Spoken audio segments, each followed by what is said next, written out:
GeM TV நேயர்களுக்கு வணக்கம். இப்போது நான் பார்க்க போவது வசந்த முல்லை படத்தின் திரை விமர்சனம்.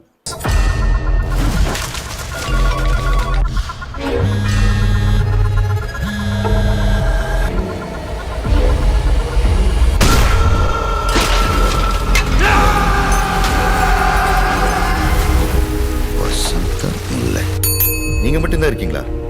ஞானும் ஒரு அம்மையும் தான் இங்க தங்குது.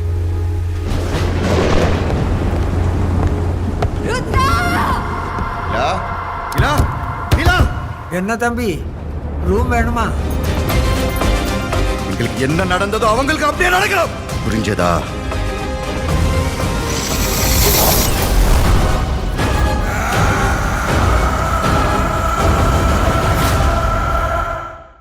வசந்த முல்லை படத்தில் சிம்ஹா, காஷ்மீரா பரதேசி, ஆர்யா மற்றும் பலர் நடித்திருக்கிறார்கள். கோபி அமர்நாத் ஒளிப்பதிவு செய்திருக்கிறார். ராஜேஷ் முருகேசன் இசையமைத்திருக்கிறார். ரமணன் புருஷோத்தமன் கதை திரைக்கதை வசனம் எழுதி இயக்கியிருக்கிறார். ஐடி கம்பெனியில் வேலை செய்கிறவங்க ப்ராஜெக்ட் தயார் பண்ணாங்கன்னா அது ரொம்ப சிரமம் எடுக்க வேண்டியிருக்கும். மன உளைச்சலோடு தூக்கம் இல்லாமல் ஒர்க் பண்ண வேண்டியிருக்கும். அப்போது அவங்க மன உளைச்சலுக்கு ஆளாகிறார்கள். ஐடி கம்பெனியில் வேலை செய்கிறவங்க சாதாரணமாக ஒரு 80 வயசு இருக்கிறதா இருந்தால் ஐடி கம்பெனியில் வேலை செஞ்சால் 50 வயசு உயிரோட வாழ முடியும். அந்த அளவுக்கு ஒர்க்லோடு ஜாஸ்தி. சிம்ஹா ஐடி கம்பெனியில் வேலை செய்கிறாரு. அவர்கிட்ட ஒரு ப்ராஜெக்ட் ரிப்போர்ட் கொடுக்குறாங்க. ப்ராஜெக்டை அவர் ரிப்போர்ட் தயார் பண்ணுறதுக்குள்ளே ரொம்ப நொந்து போகிறாரு. ரொம்ப கண்கள் நிலைத்து விடுகிறது. பிளாக் அவுட் ஆகிடுறாரு. மருத்துவரிடம் போனால் இது தூக்கம் இல்லாமல் உள்ள வியாதி, இது தூக்கம் இல்லாமல் ஓய்வு இல்லாமல் வேலை செய்ததுடைய விளைவு.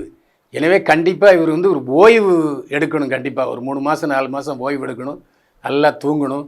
ஏதாவது ஒரு ரெசார்ட்டு குளிர் பிரதேசத்தை கூட்டு போய் அவரை திடப்படுத்துங்கள் என்று சொல்கிறார் மருத்துவர். காஷ்மீரா பரதேசி தன்னுடைய கணவன் சிம்ஹாவை கூட்டிக் கொண்டு மலைப்பிரதேசம் செல்கிறார். போகிற வழியில் ஒரு சின்ன விபத்து ஏற்படுகிறது. வழியிலே ஒரு வசந்த முல்லை என்று பெயருடைய விடுதியில் தங்குகிறார்கள். அந்த விடுதியில் ஏகப்பட்ட குழப்பங்கள். அது நீங்கள் படம் பார்த்தா தான் புரியும், சொன்னால் புரியாது. ஏன்னா சஸ்பென்ஸு த்ரில்லரு. இதில் யார் 2 வேடம், காஷ்மீரா பிரதேசியா பாபி சிம்ஹாவா என்பது ஒரே குழப்பம். கோபி அமர்நாத் ஒளிப்பதிவு. ஒரே ரூமுக்குள்ளே கிட்டத்தட்ட அரை மணி நேரம் படம் ஓடுது. ஆனால் படம் 100 நிமிஷம்தான் ஓடுது. அதாவது 1.5 மணி நேர படம் தான். இங்கிலீஷ் படம் மாதிரி ஒரு த்ரில்லர். இதில் கோபி அமர்நாத் ஒளிப்பதிவு சூப்பரோ சூப்பர். ராஜேஷ் முருகேசன் இசையமைத்திருக்கிறார். பிரமாதமான இசை, அதில் எந்த சந்தேகமே இல்லை. பின்னணி இசையில் பரபரப்பூட்டுகிறார். ஏன்னா இது த்ரில்லர் படங்கிறனால டூயட்லாம் ஒன்றும் இல்லை. ஒரே ஒரு சாங் தான் இருக்குது. அதில் அவருடைய திறமையை காட்ட முடியவில்லை என்று தான் சொல்ல வேண்டும். ரமணன் புருஷோத்தமன் கதை திரைக்கதை வசனம் எழுதி இயக்கியிருக்கிறார். இது ஒரு ஷார்ட் ஃபிலிமாக எடுத்து அதுக்கப்புறம் 1.5 மணி நேரம் ஃபீச்சர் ஃபில்மாக மாற்றிருப்பார் நினைக்கிறேன். ஒரு நல்ல நாட்டை எடுத்திருக்காரு. ஆனால் லாஜிக்கே இல்லை.